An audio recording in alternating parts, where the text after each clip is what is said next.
All right, welcome everyone. My name is Giovanna. I'm so happy to be here with our speakers today, talking about media literacy in regional languages in Europe. This is a topic that it's particularly very interesting and important to me because I, as part of Global Voices, lead a project called the Civic Media Observatory. And the CMO is a methodology to understand how people communicate in different information ecosystems.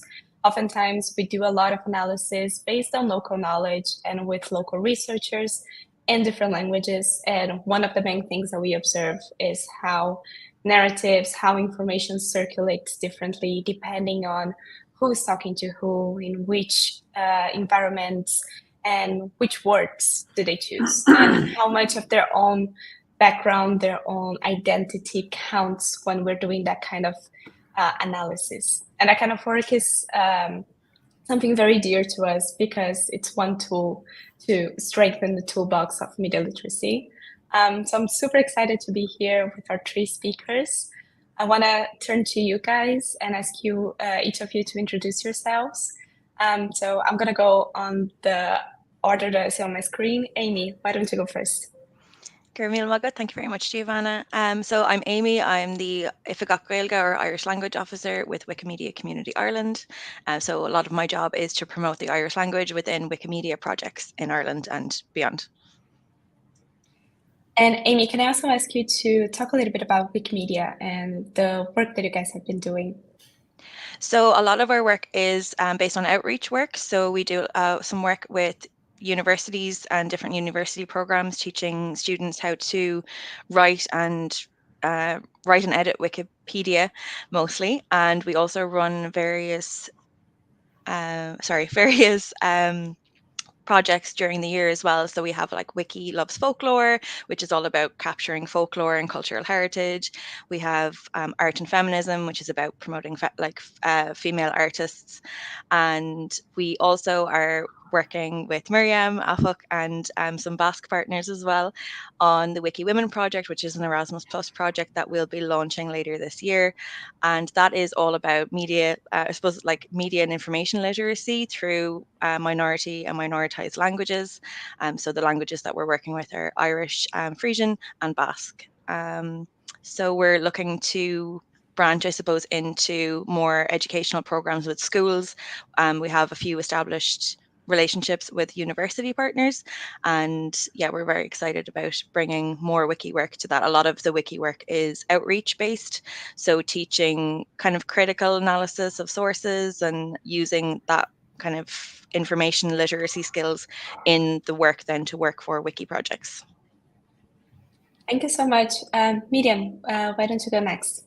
Yeah, well, I'm Miriam Vellinga. I work for AFUC, which is an organization that promotes the Frisian language and culture. I'm head of the language promotion department. It sounds like we're a very big organization. That's not the case, but anyway. What I'm basically doing is trying to promote the Frisian language in all kinds of domains. Healthcare, for instance, also within the public sector, and also with companies and the private sector. Working a little bit on media and journalism as well. And colleagues of mine are working more on education from, well, the age of 0 until 80, basically. We also give Frisian courses for adults, and we also design multiple materials, educational materials for different ages and target groups as well. So it's a very broad range of activities. And then we also have our international work, like Amy also referred to. One of the, I think, more relevant projects for this roundtable is the Wiki Women project that we're working on. But we also work on a project for publishers in smaller and minoritized languages. And I also recently finished a project, still working on it within Friesland, which has to do with linguistic assertiveness, which is also very interesting. and it's about when you speak your language, in what kind of circumstances, and what is holding you back sometimes, and are there tools that can make you change your linguistic behavior speaking your language. So yeah, that's my main kind of field of work. Yeah. Sounds very fascinating. We'll definitely go back to the linguistic assertiveness later. Urtzi, before we get there, can I ask you to introduce yourself as well? Yes, sure. My name is Urtzi Urticoechea. I'm a Basque writer and journalist, now based in Washington, D.C. And I'm heading the international, a member of the Basque Pen Center, specifically of the Translation Linguistic Rights Committee, also heading this committee in Pen International. And in this case, I'm here in representation of Garavide, which is an organization that promotes linguistic cooperation for indigenous people, for First Nations around the world, through the experience of our own language, the experience we have these last decades with our own language, how we have dealt in different fields, from academia, administration, schooling, media, of course, and so on. And well, more or less, that is what I do, what we do. Thank you so much. I think all of the initiatives that you just described, they're very complementary. I would love to get more insight of each of those. Miriam, I think we can start with you. A little bit before our call, you shared a very interesting study.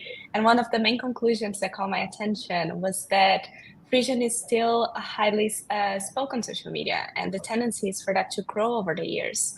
And I was particularly wondering if that has any effects on the information landscape, if there's any differences as well that have been observed in the past few years, especially in regards of disinformation, and how this FOOC as well perceives that. In the research that I've sent you, it says that quite a lot of young people use the Frisian language within social media, which is a good thing, of course. I'm not sure social media is always a good thing when it comes to like reliable information.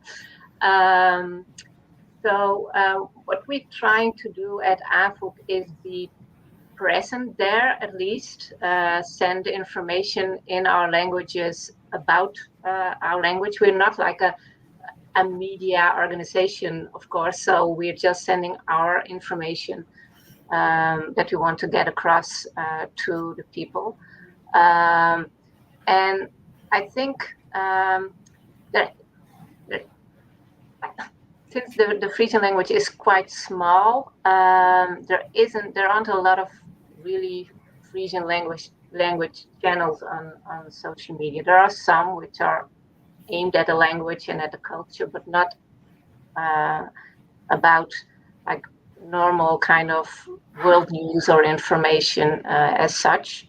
So it hasn't had that big an influence on the media landscape. The Frisian media landscape is quite small. We do have like a regional television broadcasting company, but it's only 1 hour a day. And then we do have a regional newspaper, but it's not in Frisian. So they use some Frisian in the newspaper, but well, if it's 10%, then I'm positive. I think it's less even. And then there are some magazines.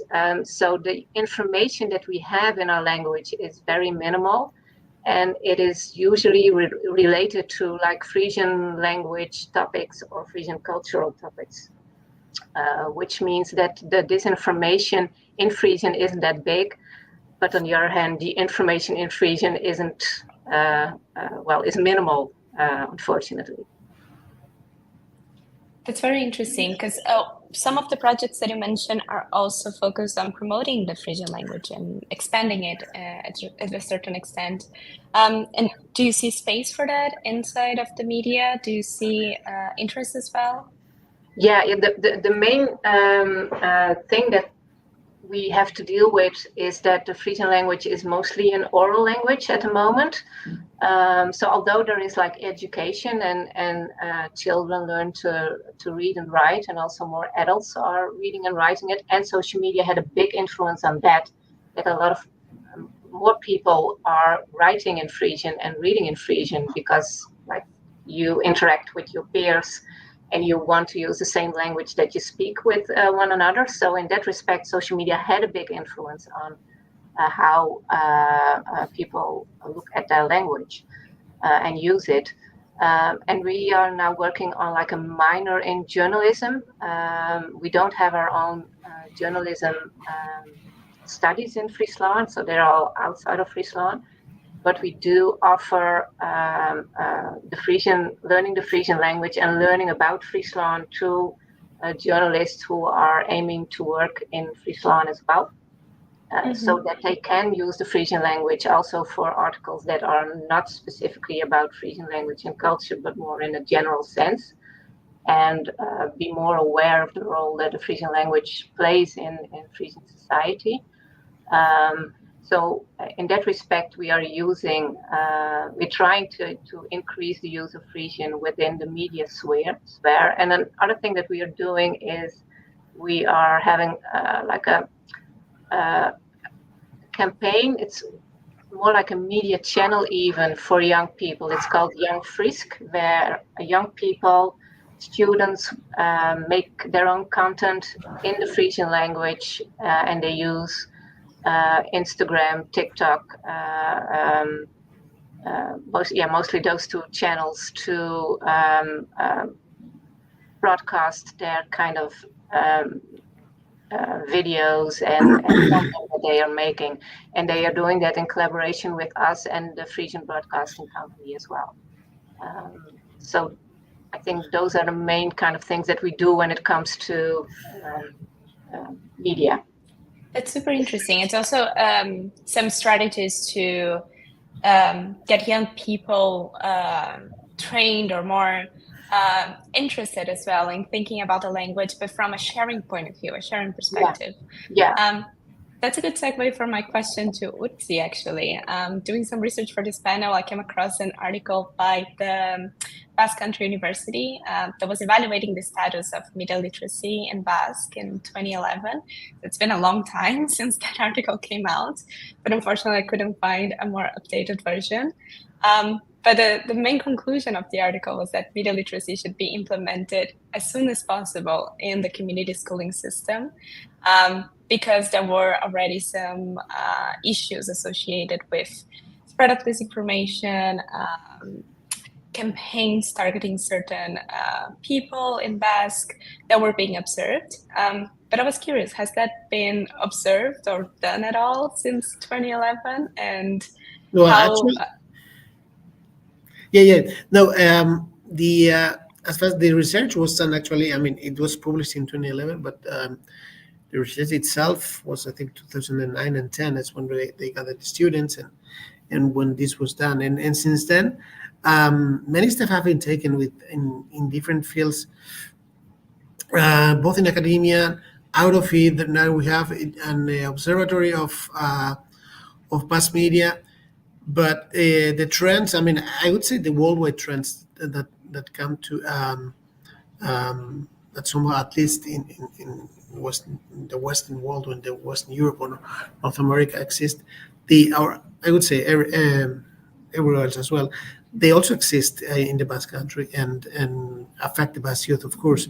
I mean, some of the initiatives that Miriam was mentioning have also been taken in the Basque Country, but related specifically in a school, I know the concern is there, and now even whether cell phones should be, I mean, how they should be treated within a school, because the use of it has grown so much. So I mean, I think this already proves how it has become the main tool of information for many young people, and so in that sense, as I mentioned there, I think many steps have been done in fields where every media is trying to reinvent themselves and see how they can work in this area of, especially, and I would say this affects everybody, diglossia, where trend is to go to the bigger languages,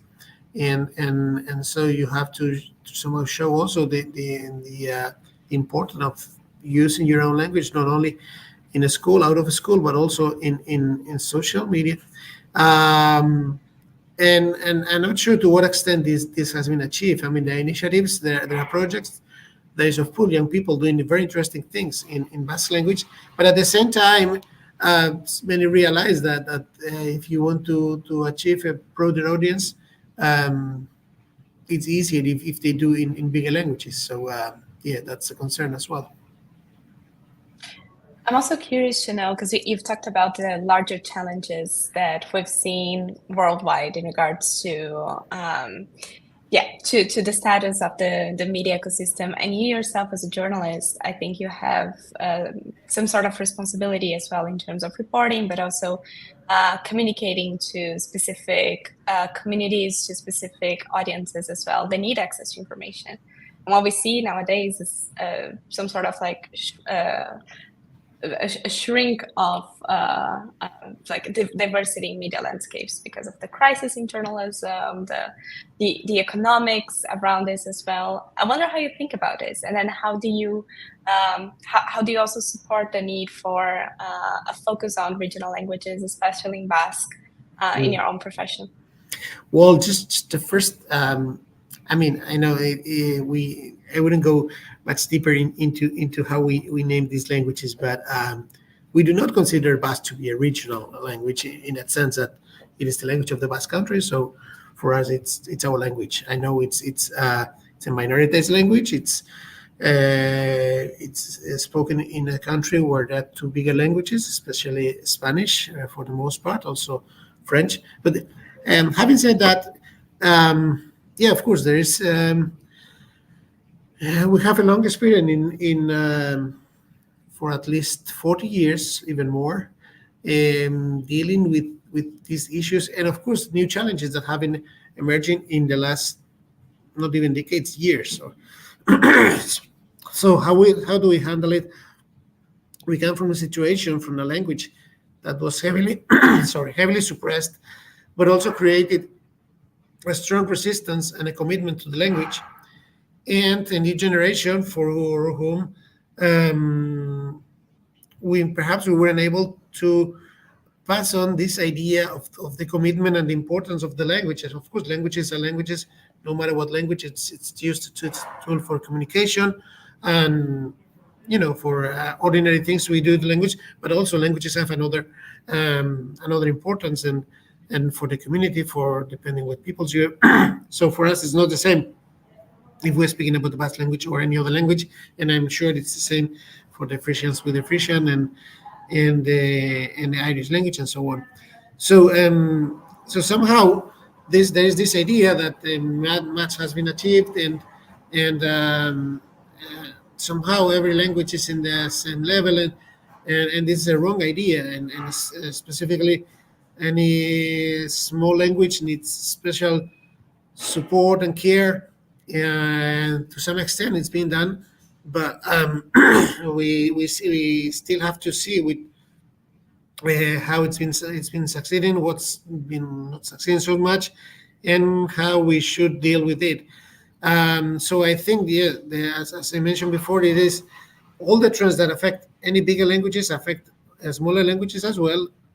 Somehow we are happy if they affect in a sense they are somehow treated as a normal language, but at the same time there are all the challenges that also affect our languages. That is that everybody is at least bilingual nowadays, and then also there's the pressure of English, even if sometimes it can be some kind of ally in our cases. I think for Basque, maybe for Irish or Welsh is different, and so yeah, I mean, this is. For all these years, we have tried to have as much as we could in every media that's been formed. Like when the daily newspaper was formed, let's have a daily newspaper in Basque, a Basque TV channel. So that was in the, let's say, traditional media. And recently, any other aspects and tools that were being developed. We tried to have the unBasque version. With the pandemic, we saw the importance of having our own not TV, but all these platforms broadcasting in so many languages, how they were affecting yet the youth, because we were raised in the 80s, 90s with the landscape where Basque TV was very strong. Nowadays, when in this ecosystem of so many different media, the importance of our language had become minimal, and the impact it had in the young people was really minimal. So we had really trying to see how we can implement and how we can even force all these foreign companies as well to make some room for the Basque language.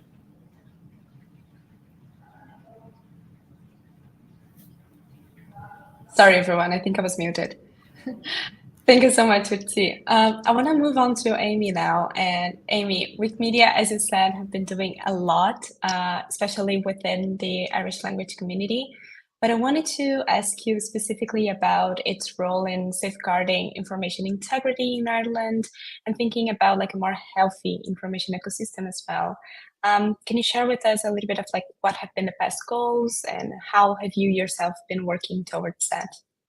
So I suppose our main goals with Wikimedia Community Ireland are, because we're quite a small community group, our main focus is promoting Irish language and Irish cultural heritage throughout Wikimedia projects. But in terms of the information literacy, I think information integrity and information literacy kind of come hand in hand with Wikimedia. Wikipedia is an encyclopedia, as most people probably know, but while there's no set rules, there are the 5 pillars of Wikipedia, and one of those is, and which I think really goes with safeguarding information integrity, is the role or the pillar that it's neutrality. So Wikipedia is written from a neutral point of view. So that means well, not that there is no bias, but for the most part, you're trying to circumvent bias and make sure that if you're putting forward one point of view, that it's not just your point of view. It has to be fact-based. It has to be the truth, or the most truthful that we know of. You have to provide citations that are verifiable. And I suppose then through our community, then we have editors and active editors both on English language Wikipedia and also on Wikipedia, or Irish language Wikipedia, who are editing and making sure not just that the information, I suppose, is there's an integrity of the information and that there's verifiable sources, but also that the language itself is being the integrity of the language and grammar, and that we have a good standard of Irish as well is very important to it. So that is one way that we do it. It's also through, as I was saying before, the Wiki Women project, as an example of the type of programs that we run, always include how to identify sources, what constitutes a good source, what constitutes a bad source, how to look for bias within sources that you may be trying to add as a reference to a Wikipedia article, and kind of similar things like that. And really encouraging people to analyze the sources and see what the sources are trying to say, maybe taking out the information rather than taking the bias with a source, if if a source has bias rather. And then how we do this, I suppose, is through initiatives like the Wiki Women project, but also through regular editathons or agarathon, which are kind of meetups for editors to come along to. We kind of typically focus on a topic. So at the moment we have an Olympics editathon that's happening. We do various education initiatives as well with third level students. So those typically as well align with the third level modules that are on research and writing skills and how to do that correctly and to an academic standard.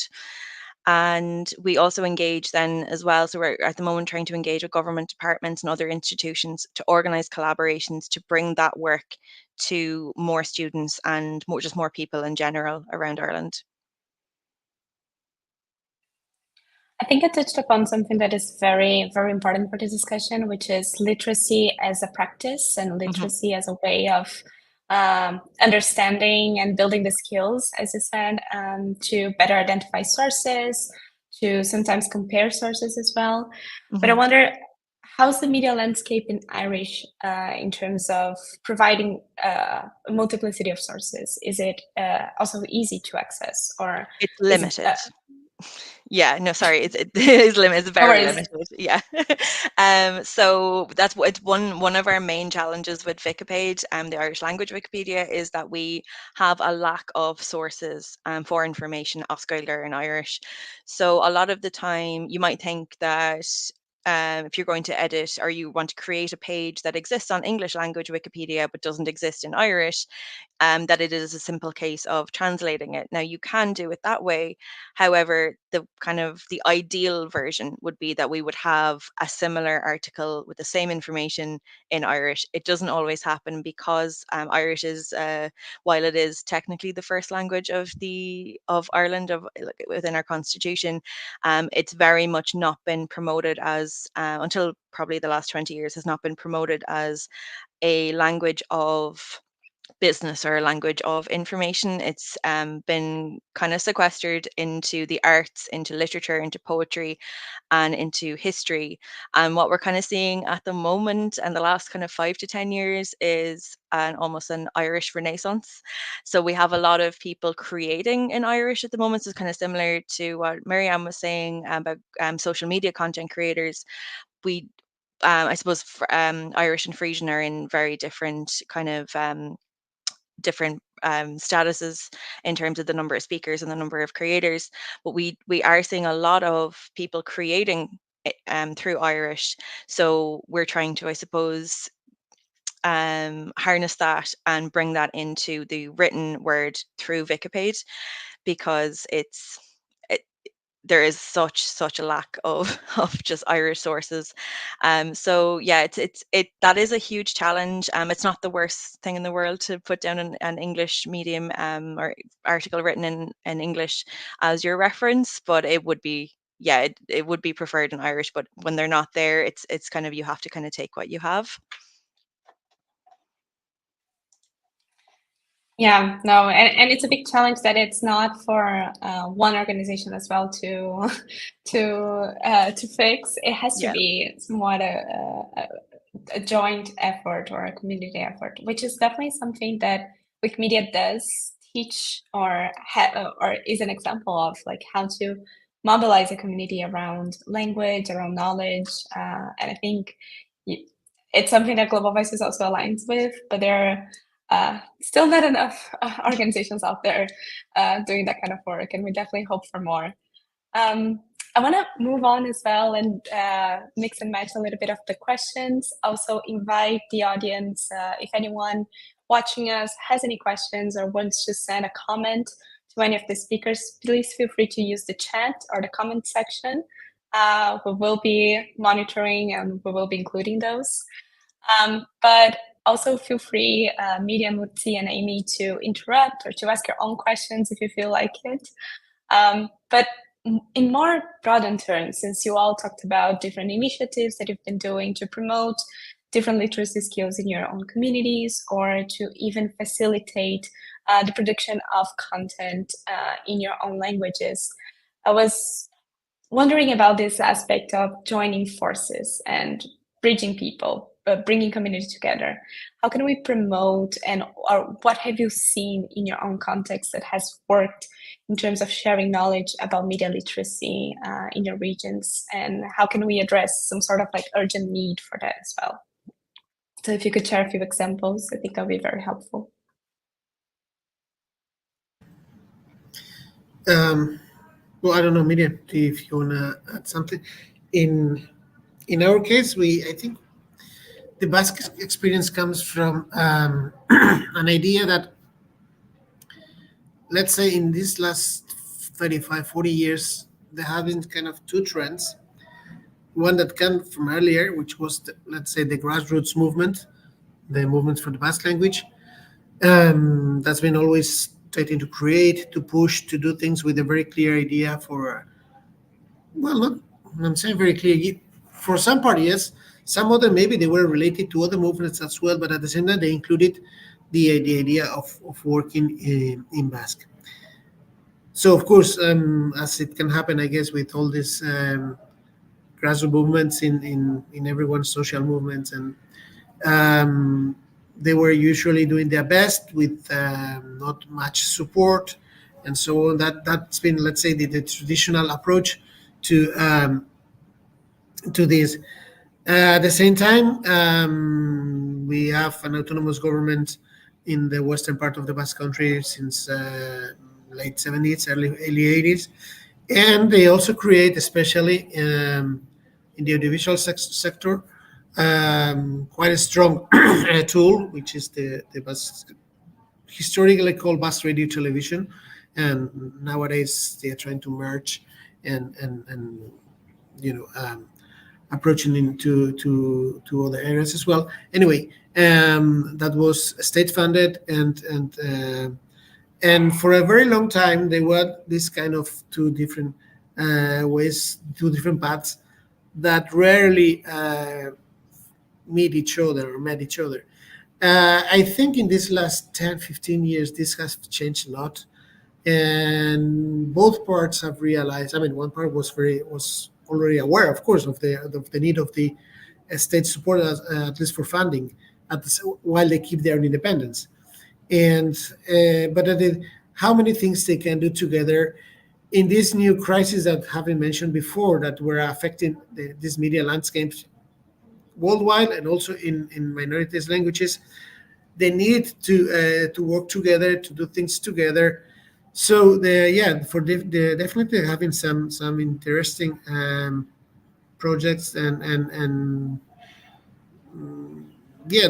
that came together in this, both in even in the grassroots movements that very often were from very local projects, and they came together, starting with the local radios.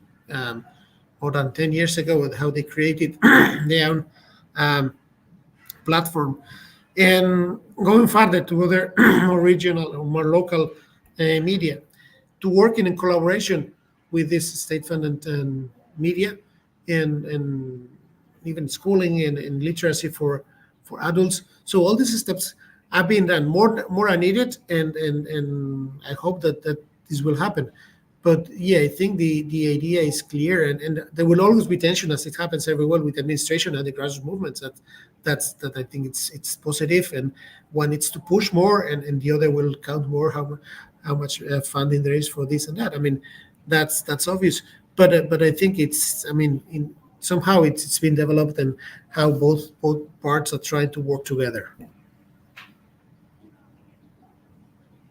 Is this something that you have observed as well in Friesland, Marian, the governmental support, but also like this constant push or attempt to grow from grassroots movements and governmental initiatives, or is it something that is not so relevant for the Frisian community?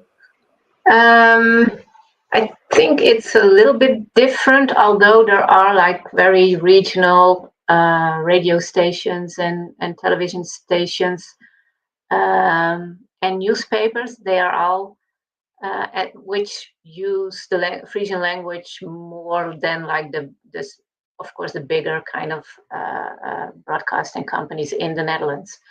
And the Frisian Broadcasting Company is also partly financed by the state government of the Netherlands as well, alongside with the Frisian government. But there isn't that much of a grassroots movement in that sense. I think mainly because the Frisian language is quite strong when it comes to speaking. So a lot of people just use it generally, also on radio and on television. So maybe people don't feel the urgency. We haven't been suppressed either, at least not in the last couple of hundreds of years. It was like in the Middle Ages, so people forgot more or less. I think that has something to do with it as well, and which is different, I think, both in the Irish and in the Basque case. So I think there's a little bit of a difference. There is a strong sense of supporting the Frisian language within the Frisian government, within all kind of political parties. And of course, the Frisian people vote and also more or less are supporting the Frisian language in that way, that they are feeling that it's very important that the language is supported, and there is a Frisian broadcasting company. I mean, as soon as there is a mention of cuts of the Frisian broadcasting company by the state, by the Dutch state, then people will come into action and start sending letters and try to demonstrate in The Hague and that kind of stuff. So so I think there is kind of a collaboration between grassroots, different organizations, and the governments in a quite natural way. It's like our ecosystem, so to speak. On the other hand, I think a lot of Frisian speakers take the language a little bit too much for granted and are quite quickly pointing to us, for instance, or to the Frisian government to do something for the Frisian language, which of course the speakers have to are the ones that should be active as well, because otherwise why bother? So there's also kind of a movement going on that we're trying to make people aware of the importance, etc. And then they think, yeah, of course, yeah, it is important. Oh yeah, I should use it more. I should use it more often, or I should be more active when it comes to Frisian in media or Frisian in education. So yeah, there are similarities, but there are also quite a lot of differences, I think, between the Frisian and the Basque case. And within my profession that I work in, I'm always a little bit jealous of the Basque country in what they already have achieved in a relatively short amount of time. And on the other hand, I'm very happy that we haven't been suppressed for decades. So, it's like a bit of a balance between the two, because I think, yeah, sometimes you need to feel urgency, and I don't think the Frisian people always feel the urgency to support their language. I would be. I didn't answer your question because I'm Absolutely did, for sure. And it even provided more context than I asked for, so it was even better. But Amy, you were going to say something? Just to hop on what Miriam is saying there about the sense of urgency, I think kind of similarly, but also dissimilarly in Ireland, we get most of the support for the Irish language just in general, not with Wikimedia, but in general from the Irish government. But there seems to be a lack of urgency from the government, and kind of you're getting that grassroots demand for services, for media, for everything in Irish. And that's largely coming from kind of over the last 10, 15, 20 years, there's been a really big rise in the provision and the uptake of Irish medium education. So you're having these new, say like younger millennials, Gen Zs, that would have come up with fluent Irish, which is it's not a common thing in Ireland to be fluent in Irish, even though through general English medium education, we have, say, 14 years of learning the same language, and you're coming out of school not fluent in it still, which is a huge problem. There's a demand from a grassroots level for changes, and there has been for decades of changes in how Irish is taught in school. But there's a very much it's slow to change that from the Department of Education standpoint in the government. So as a result, you're seeing a lot of people in that kind of grassroots space. You're seeing a lot of people take it upon themselves to create content, but again, it's kind of in the social media spaces rather than in written spaces. And as a result, then kind of similar to what Miriam is saying, you're having a lot of people speaking the language, but then you're not getting, maybe there's maybe a loss of the grammar. There's not as strong a sense of understanding of grammar. So when it comes to writing in the language, then they're maybe not as proficient. And Irish would have been heavily suppressed. So having it as it's this oral language, we have very much an oral kind of tradition with the language and with the culture in general. So it's not something, I think, even in grassroots, I think it's not something that is maybe seen as a problem, but I think looking forward and looking at language going forward, I think there does need to be kind of in terms of coming together and creating initiatives like Wiki Women, or like any other initiatives that will kind of focus people on retaining that competency in writing in language as well, I think is very important. So we're all talking about like different ways of getting information in your different languages. I think we talked a lot about the importance of having regional means of communications, regional radio stations, newspapers, bringing also information to the written format as a source, as a form of sourcing as well for future reference, for people to be able to quote each other, to check information. But we've also talked about the use of social media, and one of the main things about this problematic and in the context of media literacy as well is that social media definitely allows for more voices and more diversity of thought, and sharing more in terms of quantity, but not always in terms of quality. And the algorithms, the way that they are shaped nowadays, they definitely provide more of an audience to content that is oftentimes provocative or sometimes even harmful to specific communities. I think there was one piece of data that came out last year from a requirement made based on the DSA, where Meta had to make public the level of moderators, the amount of moderators that it had for each language in Europe. I don't remember all the numbers, but the one for the Netherlands was very, very surprising. Was one moderator for the entire country in Dutch, not specifically in Frisian. And so I wanted to ask you, in your specific context, and also considering that this information, as Wutsi was saying, those general trends, they also impact minority languages. So disinformation, growth of nationalism in a harmful way, those are also part of those information ecosystems. How does that relate to your languages in your own contexts?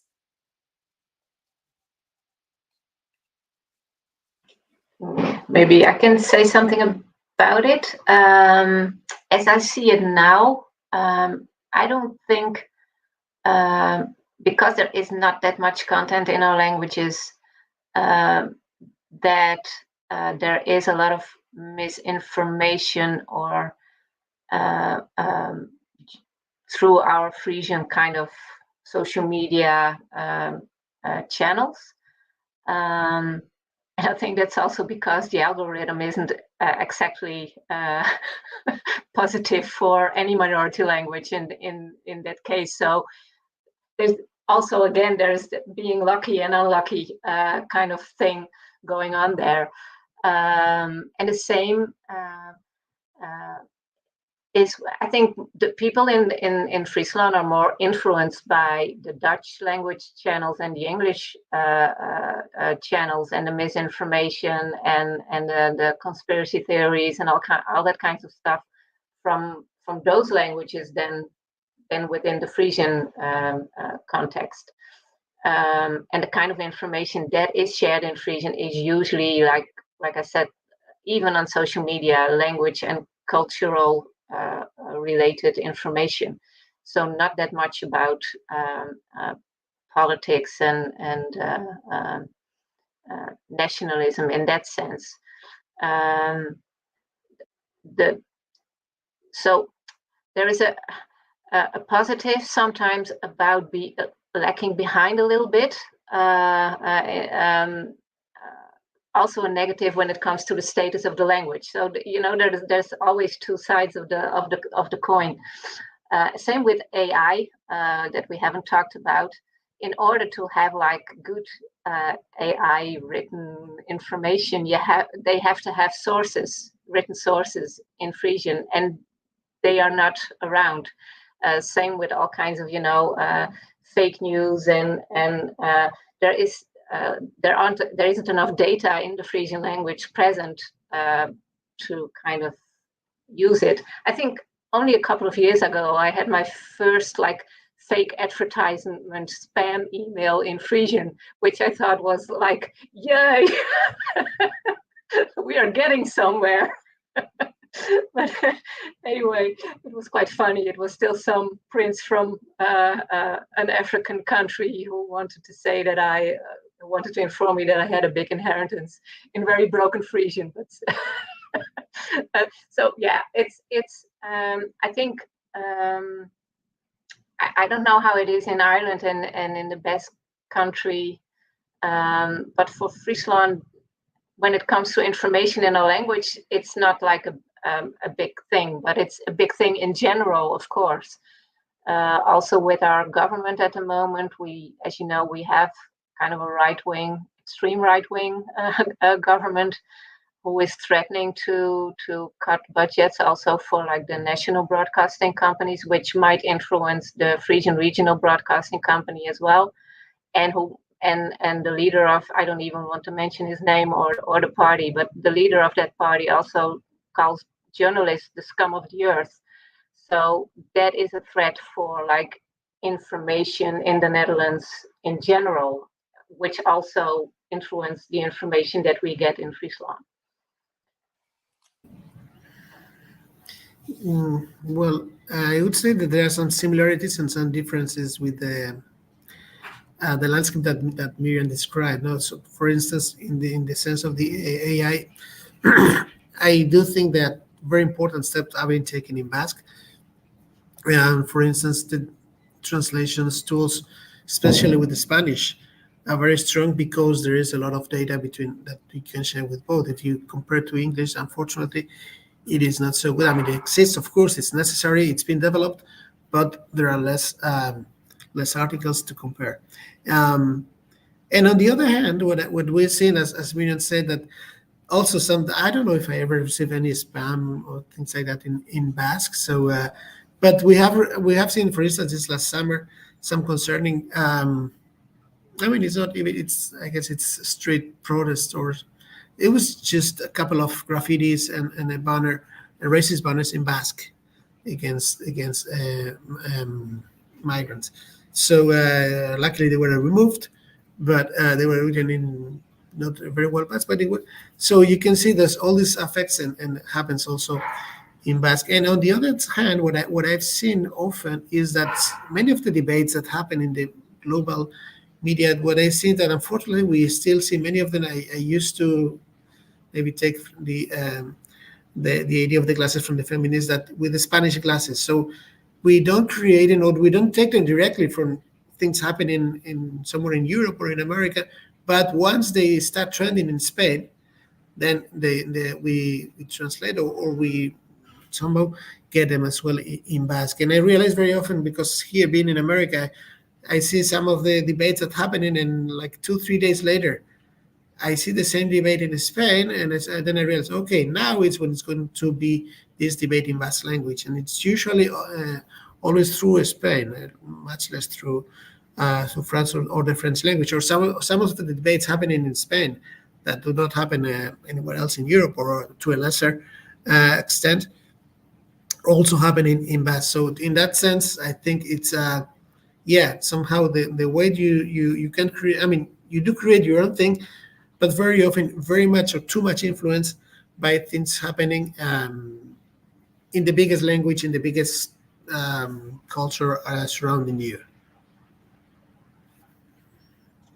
I think in Ireland we have, or Meta has, 42 moderators in the Irish language. But even at that, back in November, there was riots in Dublin in November 2023, and it was found that a lot of, well, not a lot, but there was there was a portion of the kind of tweets and things like that that were shared online. A portion of them were in Irish, and while, like, from my own experience within the Irish language community, there seems to be Irish speakers tend to be a lot more aligned and a lot more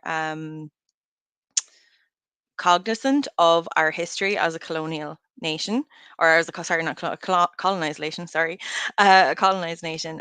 So there tends to be, and also like the history that went along with that in terms of displacement and things like that. So there tends to be not a lot of disinformation, and kind of, as Miriam was saying as well, kind of the tendency to have conspiracy theories and things and disinformation like that, but it does unfortunately exist.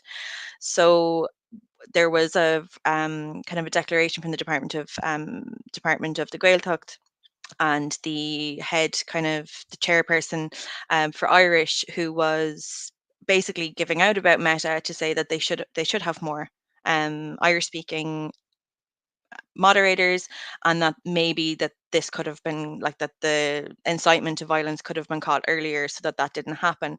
Now, I would argue that there was enough incitement of violence in English, never mind in Irish, but you do kind of see kind of along the kind of nationalist Republican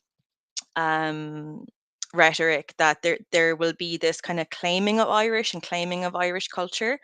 However, it doesn't align with the majority of the community. So it's kind of, I suppose, similar to other countries where you're going to have you have other dominant languages that are in the space. You're going to have a minority of people, and usually they're a very loud minority, but a minority of people even within minority language and minority spaces that are going to hold those opinions.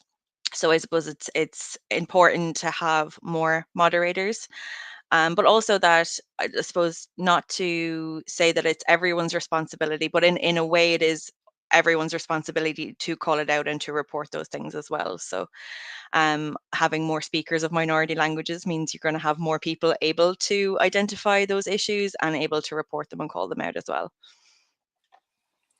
But also thinking from a media literacy perspective, more people resilient to those ideas, to those narratives, and then therefore educated are able to know that they can do that as well. Because oftentimes people just don't act because they're not familiar. So yeah, a good connection with the overarching theme here. And my next question, I want to be mindful about the time, so let's see how much more time we have for another round of questions. I think we have enough for at least 2, but we'll see.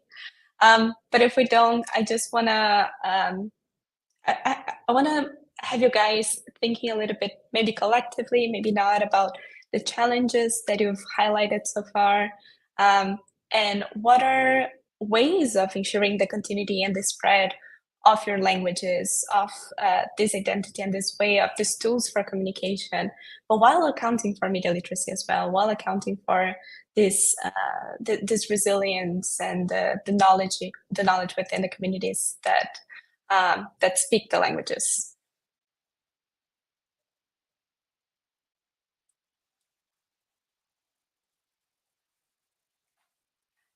A very open question. I think you've already elucidated a few examples in terms of going for youth education and strengthening journalism, local journalism.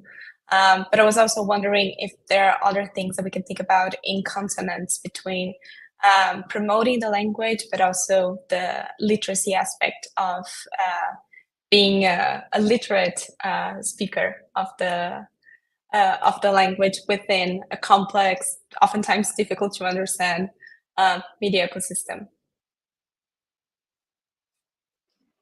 Yeah, well, yeah, I think the Wiki Women project is quite a good example of what we're trying to do. So it's promoting the language.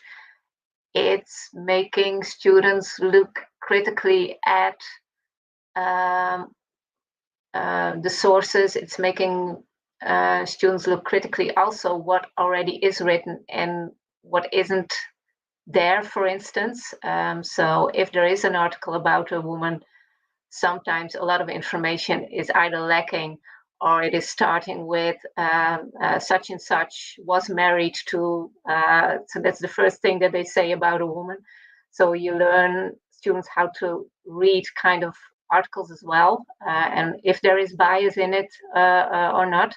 And I think if we can link those kind of projects to our languages, that helps our students, but it also helps our languages. It also helps the status of the language and the urgency of those kind of projects and programs that are developed. And for instance, with the Wiki Women project, we now have this project implemented in our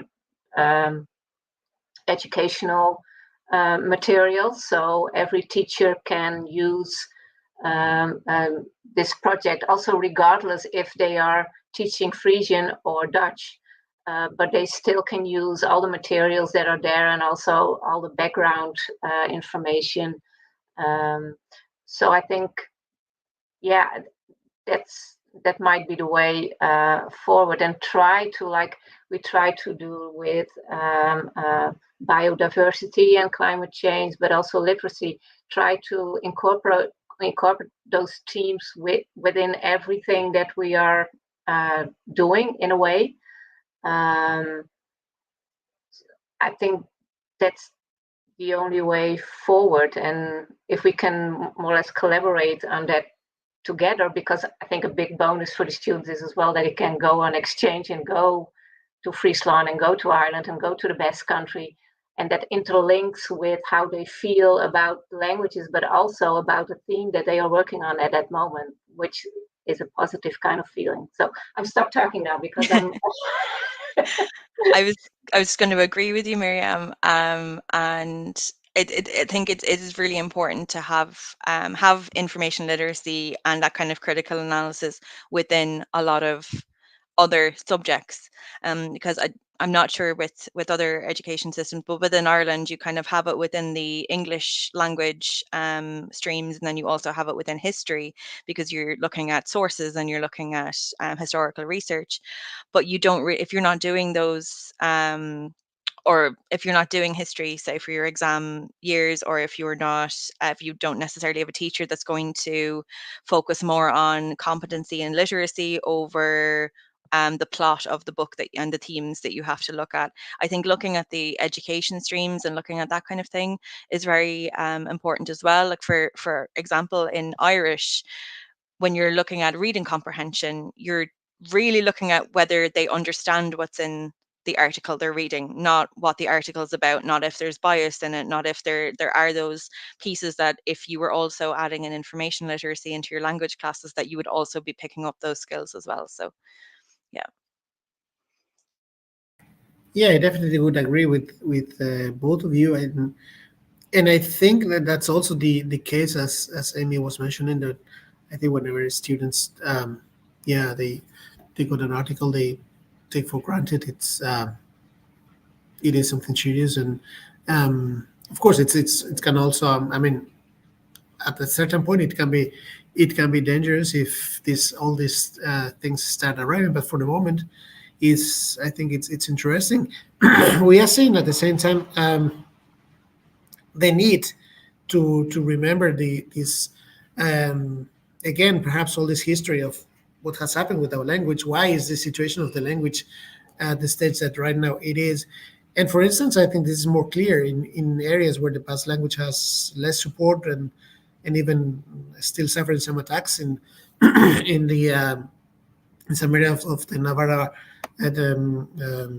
province, or in the we have seen very interesting movements also under the Basque country and the French under the French state, where the Basque is not official, and therefore they still see all these challenges that are necessary. While in the West, where it's had some support and it's legally at least official, even if we don't receive the same services as the Spanish, as they are as in the Spanish, but many people or some people perhaps have taken for granted everything, and all this history and critical view of the reality of that it's not disappeared, but it's somehow blurred or vanished. So yeah, I mean, I think it's I mean, in a very small region, you can have very different realities, and the more you are a little bit farther away from this central protected area, the clearer they see the situation of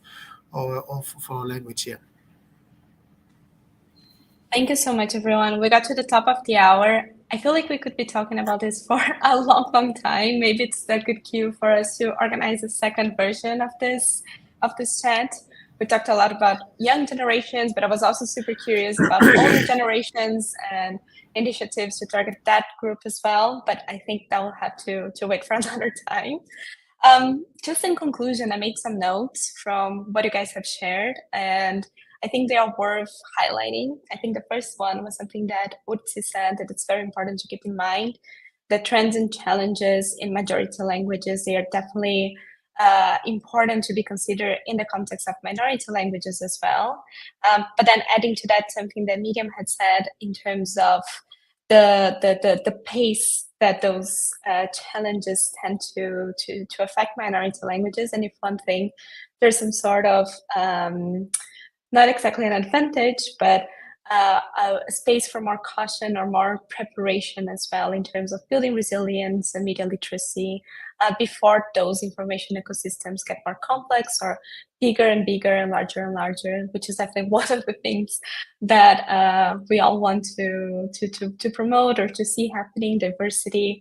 And then leading on to what Amy said in terms of diversity of sources, of ideas, of ways of thinking, and being able to consult those, being able to cross-check, to think about those differences on a critical manner, on a respectful way as well. And all of that considering the fact that we need to keep some sort of memory and some sort of awareness as well in terms of how those languages came to be and how we got here. I think especially in the case of languages that have been suppressed, languages that have been which people have been suffered in a certain degree. So keep this memory alive, and that considering something that came up like very beginning in our conversation, that languages are a tool for communication, but more than that, they are a tool for perceiving and explaining the world. And those are very valid and important perspectives to keep on. I hope that was a good summary. We, of course, discussed much more, but I really want to thank you three for participating and for joining. I know that we're a bit above the hour, but yeah, that was a very fruitful conversation, and I really hope for more. Thank you so much. Thank you. Thank you. Thank you. Tegen dank. Bye-bye. Bye. Bye. Bye.